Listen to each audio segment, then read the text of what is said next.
1947 سے 2024 تک یہ ملک 76 برس کا ہو چکا. اگر ملکوں کی عمر کا اندازہ لگایا جائے تو یہ ملک ابھی نوجوان ملک ہے. یہ نوجوان ملک اب ایک عمر رسیدہ نظام کے ہتھے چڑھا ہوا.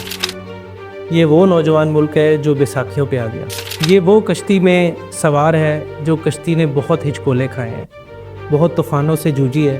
یہ وہ طوفان ہے جو کرپشن کا طوفان ہے, لینڈ مافیا کا طوفان ہے. یہ کون کون سے نظام سے جوجھتا رہا, یہاں تک پہنچا. کیا اس کی ایک مین وجہ یہ بھی ہے کہ ہمارا نظام تعلیم کو آج تک کسی نے غور سے دیکھا ہی نہیں, کسی نے آج تک بنایا ہی نہیں. قومیں ایجوکیشن یا تعلیم سے بنا کرتی ہیں, قومیں مزدوروں سے نہیں بنا کرتی. ہم اسی نظام تعلیم کو آج ڈسکس کریں گے. ہمارے ساتھ ہمارے پروفیسر شاہ اختر صاحب ہمارے ساتھ موجود ہیں. ہم ان سے کچھ ایجوکیشن کے نظام کے اور ان کے ساتھ کچھ تلخ کوسچن کریں گے جو ان کو ناگوار بھی گزریں گے, لیکن ہم پوچھ کے چھوڑیں گے.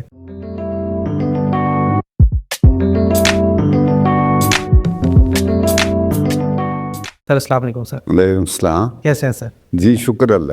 میں آپ سے کچھ سوال ایسے بھی کر سکتا ہوں جو آپ کو ناگوار گزریں, میں اس کے لیے پہلے معذرت. کوئی بات نہیں, یہ آپ پوچھیں, جو کچھ مجھے معلوم ہے میں وہ بتاؤں گا. جی سر. سر ہمارا پاکستان کا اگر ہم لٹریسی ریٹ کی بات کریں, آپ مجھے ابھی تک میں یہ نہ سمجھ پایا کہ پاکستان کا لٹریسی ریٹ کم کیوں ہے, اور کم کی ہونے کی وجہ ایکچولی یہ بھی ہوا کہ ہمارا ہمسایہ ملک جو ہم اکٹھے ایک دن کا فرق پڑا, ایک دن کا بھی میرے خیال سے چند گھنٹوں کا فرق پڑا, تو وہ ہم سے آگے نکل گیا اور ہم ابھی تک اپنے لٹریسی ریٹ کو پورا نہ کر سکے. کیوں؟ عدیل صاحب, یہ بات ٹھیک ہے کہ تعلیم کے معاملے میں ہماری پیش رفت قابل رشک نہیں ہے, اور یہ جو لاسٹ سروے 24 میں ہوا اس کے مطابق پاکستان میں 62% لوگ لٹریسی ریٹ پہ یعنی پڑھے لکھے ہیں, اور ان میں وہ بھی ہیں جو صرف دستخط کر لیتے ہیں اور قرآن پاک پڑھ لیتے ہیں, تو ان کو لٹریٹ شمار کیا جاتا ہے. تو اس حوالے سے یہ بات کوئی اتنی خوش کن نہیں ہے. اور جو وجوہات آپ نے پوچھی ہیں, میں بتانا چاہوں گا کہ ہمارے پاکستان میں تعلیم کبھی بھی پہلی ترجیح نہیں رہی, جبکہ ہونی چاہیے. بلکہ یہ دوسری بھی نہیں ہے, تیسری بھی نہیں ہے, چوتھی بھی نہیں ہے, یہ سب سے آخر پہ آتی ہے. اور ہمارے جو ملک کے اہل حل و عقد ہیں, پیپل ان اتھارٹی, ان کے ذہن میں کوئی ایسا منصوبہ نہیں ہے کہ اس قوم کو اپ لفٹ کیا جائے اور اس کو تعلیمی اعتبار سے اچھا کیا جائے. تعلیم کے بغیر دنیا میں کوئی قوم ترقی نہیں کر سکتی, یہ بات درست ہے. جی بالکل. تو اس میں بلا شبہ گورنمنٹ کا بھی انیفیشنسی ہے, لوگوں کی بھی سستی اور غفلت ہے کہ وہ تعلیم کی طرف, جاگیرداری نظام ہے, غربت ہے, یہ چیزیں جو ہیں ہمارے لٹریسی ریٹ کے اندر مزاحم ہیں اور انہوں نے آگے نہیں بڑھنے دیے. سر سے آپ نے ابھی بات کی, ہمارا جو بجٹ اس ٹائم جو فسکل ایئر میں ڈیزائن کیا گیا, اس میں ہمارا ایجوکیشن کا بجٹ کتنا تھا؟ وہ لیس دین 1% تھا, 103 بلین کے راؤنڈ اباؤٹ. کیا ہم یہ 1.91% آف GDP. جی, تو ہم یہی ڈیزرو کرتے ہیں؟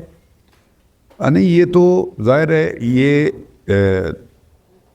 ترجیحات ہیں جن کا تعین ہماری اسمبلی کرتی ہے اور ہمارے بیوروکریٹس کرتے ہیں اور ہمارے ملک کے جو اہل حل و عقد ہیں وہ کرتے ہیں. تو اگر یعنی جاپان یہ کر سکتا ہے جی, اگر چائنا یہ کر سکتا ہے, تو پاکستان کیوں نہیں کر سکتا؟ پاکستان اگر توجہ دے اور تعلیم کو پہلی ترجیح رکھے, تو جب لوگ پڑھ جائیں گے تو صورتحال بدل جائے گی, یہاں سارے معاملات درست ہو جائیں گے. سر اگر اس طریقے سے ہم کچھ اور اس پہ ڈیٹیل میں کر جائیں تو ہمارے ملک میں اس ٹائم قریباً 2 سے 3 قریباً نظام تعلیم ہمارے ملک میں پڑھائے جا رہے ہیں, جس میں سے سٹارٹ میں اردو میڈیم تھا, پھر انگلش میڈیم, اور اردو میڈیم ابھی بھی چل رہا ہے, انگلش میڈیم آ گیا, پھر اس کے بعد مدرسہ سسٹم. یہ 3 نظام کو ملا کے ہم ایک پہلو پہ یا ایک پلڑے پہ کیوں نہیں لا سکے, ہم ایک پوائنٹ پہ ان کو کیوں نہیں اکٹھا کر سکے؟ یہ ابھی تک ڈائیورسیفائی ہی ہیں, اور ان کی بیسس پہ ہم جج کرتے ہیں اسٹوڈنٹ کو کہ یہ اسٹوڈنٹ اردو میڈیم ہے, یہ تھوڑا سا, یہ انگلش میڈیم ہے, یہ اچھا ہے, مدرسہ والا یہ تو باہر ہی جائے گا. ٹھیک ہے, یہ تو ہماری لیگ میں ہی نہیں آتا. تو ایک تو ان کو ہم اوپریس کر رہے ہیں، ہم اس میں کہہ رہا ہوں کہ ہم ایکوالٹی نہیں ہے اس میں. ایک تو یہ کہ 3 نظام کیوں ہیں، پہلے تو یہ سمجھائے، ہمیں کچھ بتائیے گا اس کے بارے میں. اور اگر ہم اس کو ایک پوائنٹ پہ لے کے آئیں گے تو کیسے لائیں گے، اور کیا کیا ہمیں کرنا پڑے گا اس کو لے کے. عبیل صاحب، یہ بات جو آپ نے بتائی ہے، 3 نظام نہیں ہے یہاں، تو بہت سارے نظام. مثلا انگلش میڈیم جس کو ہم بولتے ہیں، اس کے اندر کئی نظام ہیں. مثلا ایچیسن کالج کچھ اور پڑھاتا ہے، اور یہ جو پرائیویٹ سسٹم کے تحت اسکول بنے یہ کچھ اور پڑھاتے ہیں. اور اسی طرح دینی مدارس کے اندر بھی اردو جو میڈیم ہیں، ان کے اندر پاکستان چوں چوں کا مربع ہے تعلیم کے حوالے سے، کوئی ایک چیز نہیں ہے. اور دینی مدارس جو ہے نا، یہ بھی اس حوالے سے میں گزارش کروں گا کہ ابتدا میں ہمارے جو انگریزوں کے قبضے کے بعد سر سید احمد خان نے علی گڑھ کے اندر جدید تعلیم کی بنیاد رکھی، اور جو اس کے بالمقابل دیوبند کے اندر دینی تعلیم کو ترجیح بنایا گیا. خود اس وقت بھی سوچا لوگوں نے، اور یہ جو ندوۃ العلماء یہ دراصل اسی کی برانچ تھی. لوگوں نے یہ سوچا کہ دین بھی ہونا چاہیے اور دنیا بھی، کیونکہ اسلام کے اندر دوئی تو ہے ہی نہیں. لیکن یہ ابھی تک پاکستان بن گیا ہے، پاکستان بننے کے بعد بھی اس سسٹم کو یعنی اکٹھا کر کے تو ایسی چیز بنائی جائے جس کے نتیجے میں ہمارے بچے دین بھی پڑھیں اور دنیا بھی ان کو آتی ہو. اس کی کوئی کانشیس ایفرٹ نہیں ہوئی. یہی وجہ ہے کہ اس وقت تک دینی مدارس علیحدہ چل رہے ہیں، اور ان کی جو پروڈیوس ہے بالکل سیپریٹ، اور جو اسکول اور کالجز ہیں، یونیورسٹیز ہیں، ان کی جو پروڈکٹ ہے وہ بالکل ڈیفرینٹ، اور ایک دوسرے سے ابھی تک یہ 2 دھارے ہیں جن کو اکٹھا ہونا چاہیے، اکٹھے نہیں ہوئے بلکہ علیحدہ علیحدہ چل رہے ہیں. سر اس کے لیے کوئی ایفرٹ بھی ابھی تک نہیں کی گئی؟ ایفرٹ تو یقینی بات ہے کہ یہ ایفرٹ کرے گی، گورنمنٹ کرے گی، تو گورنمنٹ لوگوں کو اس بات پہ قائل بھی کرے گی. سمجھانے کی ضرورت ہے. دینی مدارس کے جو ذمہ دار ہیں ان کو بھی سمجھانے کی ضرورت ہے کہ دین بھی پڑھاؤ اور دنیا بھی پڑھاؤ. ایک بچہ جب دین پڑھ کے نکلے تو وہ اس کے پاس کوئی ہنر بھی ہو، وہ ڈاکٹر بھی ہو سکتا ہے، وہ انجینئر بھی ہو سکتا ہے، وہ بیوروکریٹ بھی ہو سکتا ہے. یہ اگر سسٹم اکٹھا ہو تو ظاہر اسکولوں اور کالجز کے اندر جو بچے پڑھ رہے ہیں ان کو دین آنا چاہیے. ہماری تو بنیاد ہی یہی، پاکستان کی بنیاد ہے کہ پاکستان کا مطلب کیا، لا الہ الا اللہ. اس کو تو ہم چھوڑ نہیں سکتے. لیکن یہ جو سسٹمز ہیں ایجوکیشن کے، ہمارے جو ہیں نا، یعنی بڑے کہہ لیں سوسائٹی کے مرفع الحال لوگ، کھاتے پیتے بیوروکریٹس، وہ اپنے بچوں کو بھیجتے ہیں بیرون ملک، وہاں سے پڑھ کے آتے ہیں. جی. اور یہ جو بھائی یہاں پہ سسٹم ہے، یہ لاوارث، یہ ان کا مسئلہ ہی نہیں ہے. اگر ان لوگوں کے بچے ان سکولوں میں پاکستان کے اندر پڑھ رہے ہوں تو یہ ان کا درد سر ہو، اس کو امپروو کریں. اصل مسئلہ یہ ہے کہ اگر ترجیح یہ ہو جائے تو پھر یقیناً ہمارے اسکول بھی اچھے ہوں، کالجز بھی اچھے ہوں، یونیورسٹیز بھی اچھی ہوں، کوئی یہاں پہ قابل فخر پروڈکٹ ہو یہاں کی. ہمارے اس ٹائم کالجز اور یونیورسٹیز کو اگر آپ دیکھیں تو آلموسٹ، اگر آپ دیکھیں تو 90% تک وہ رزلٹس دے رہے ہیں. جی ہم اتنے % ہمارے بچے پاس ہیں، اتنے % تک ہم نے اچیو کیا. تو اگر اتنا کیا تو پاکستان نے ابھی تک صرف 2 نوبیل پرائز لیے ہیں پچھلے 76 سال سے. اس میں سے ایک پروفیسر عبدالسلام صاحب ہیں، انہوں نے اپنے فزسسٹ تھے تو انہوں نے اپنے ڈپارٹمنٹ میں لیا. دوسری ملالہ یوسفزئی، انہوں نے ہیومینیٹیرین میں نوبیل پرائز کیا.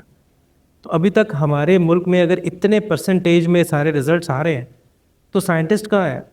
اور بڑے بڑے ہمارے ملک نے ابھی تک کوئی ایوارڈ کیوں نہیں لیے تعلیمی شعبہ میں؟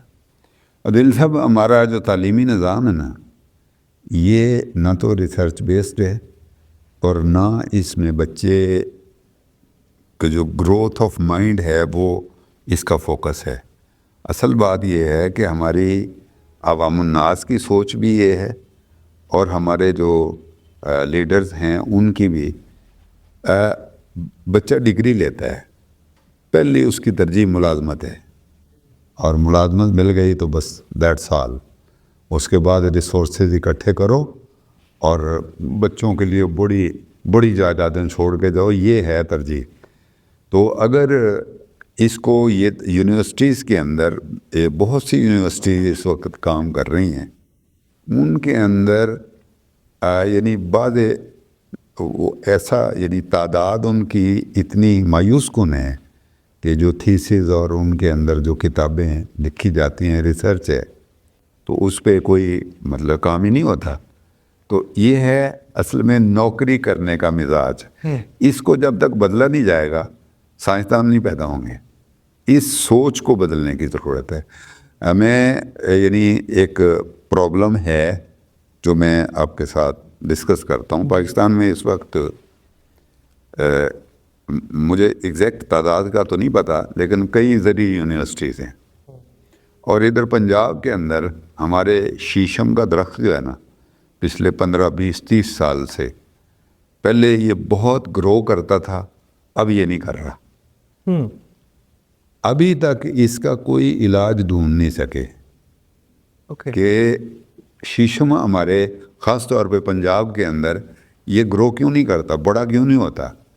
چھوٹا سا درخت ہوتا ہے, سوکھنا شروع ہو جاتا ہے. تو کوئی کیمیکل چینج آئی ہے, کوئی یعنی ماہیت بدلی ہے زمین کے اندر نمکیات کی, تو اس کو ہم ٹریس ہی نہیں کر سکے. اور اگر اس کے لیے ہم کریں گے بھی تو باہر سے سائنٹسٹ آئیں گے, باہر سے ہم نے کوئی پروڈیوس نہیں کیا. جی ایسا ہی ایسے. سر ایک اور چیز مجھے بتائیے گا کہ میں پرٹیکولرلی تعلیمی شعبے کی اگر بات کروں تو ہمارے آج کل کے نظام میں اگر دیکھا جائے کہ ہر بچہ یا تو ڈاکٹر بننا چاہے گا, چارٹرڈ اکاؤنٹنٹ بننا چاہے گا, انجینئر بننا چاہے گا, اس طرح کے لائر بننا چاہے گا. ٹیچر بننے کا کسی کا ذہن بھی نہیں ہے. اور ٹیچر وہ بن رہا ہے جو آج کل کے دور میں جس کو کوئی نوکری نہیں ملتی کہیں پہ, وہ ڈاکٹر بننے چلا تھا, MBBS میں اس کا نہیں ایڈمیشن ہوا, اس نے کہا چلو یار یہ کر کے کچھ نہیں لبا تو یہ کر لیتے ہیں. تو ٹیچنگ ہماری جو فرسٹ پریارٹی یا کچھ ایسے مائنڈ اورینٹیڈ ہوتا ہے بندہ نا, ایک تھاٹ اورینٹیڈ ہے کہ میں نے ٹیچر بننا ہے اور میرا یہ اندر اسکل ہے بولنے کی, وہ نہیں ہے. وہ ڈاکٹر بننا چاہتا تھا, وہ ٹیچر بن رہا.